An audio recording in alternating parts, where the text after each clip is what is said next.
கடவுள் இருக்காரு, ஓகேவா? அவருக்கு தெரியும் உனக்கு வந்துட்டு ஒரு விஷயம் வந்து சேரணும் அப்படின்னா புயல், மலை, பூகம்பம், சுனாமி என்ன வந்தாலும் சரி அதை உன்கிட்ட எடுத்துட்டு வந்து சேர்த்துருவாரு. உனக்கு ஒரு ஆப்பர்ச்சுனிட்டி வர வேண்டியது இருக்கு, உனக்கு ஒரு சான்ஸ் வர வேண்டியது இருக்கு, உன் டேலண்ட்டை எக்ஸ்போஸ் பண்றதுக்கு, உன் டேலண்ட்டை காட்டுறதுக்கான ஒரு கேட்வே திறக்கணும் அப்படின்னா அது கண்டிப்பா திறக்கும். ஆனா அது திறக்கும் போது you have to be prepared. நீ திறக்கும் போது பாத்துக்கலாம் அப்படின்னு நக்கலா இருந்தீங்கன்னா ஒண்ணுமே இல்லை, ஓகேவா? அது தரணும், நோ யூஸ் தான்.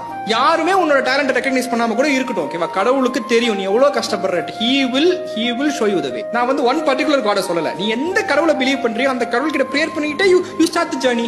உன் ஃபுல் நம்பிக்கைய உன் மேல வை, அதுக்கப்புறம் கடவுள் மேல வை.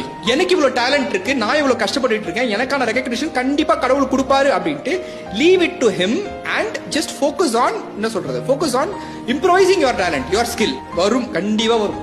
கடவுள் இருக்காரு, ஓகேவா? அவருக்கு தெரியும் உனக்கு வந்துட்டு ஒரு விஷயம் வந்து சேரணும் அப்படின்னா புயல், மலை, பூகம்பம், சுனாமி என்ன வந்தாலும் சரி அதை உன்கிட்ட எடுத்துட்டு வந்து சேர்த்துருவாரு. உனக்கு ஒரு ஆப்பர்ச்சுனிட்டி வர வேண்டியது இருக்கு, உனக்கு ஒரு சான்ஸ் வர வேண்டியது இருக்கு, உன் டேலண்ட்டை எக்ஸ்போஸ் பண்றதுக்கு, உன் டேலண்ட்டை காட்டுறதுக்கான ஒரு கேட்வே திறக்கணும் அப்படின்னா அது கண்டிப்பா திறக்கும். ஆனா அது திறக்கும் போது you have to be prepared. நீ திறக்கும் போது பாத்துக்கலாம் அப்படின்னு நக்கலா இருந்தீங்கன்னா ஒண்ணுமே இல்லை, ஓகேவா? அது தரணும், நோ யூஸ் தான்.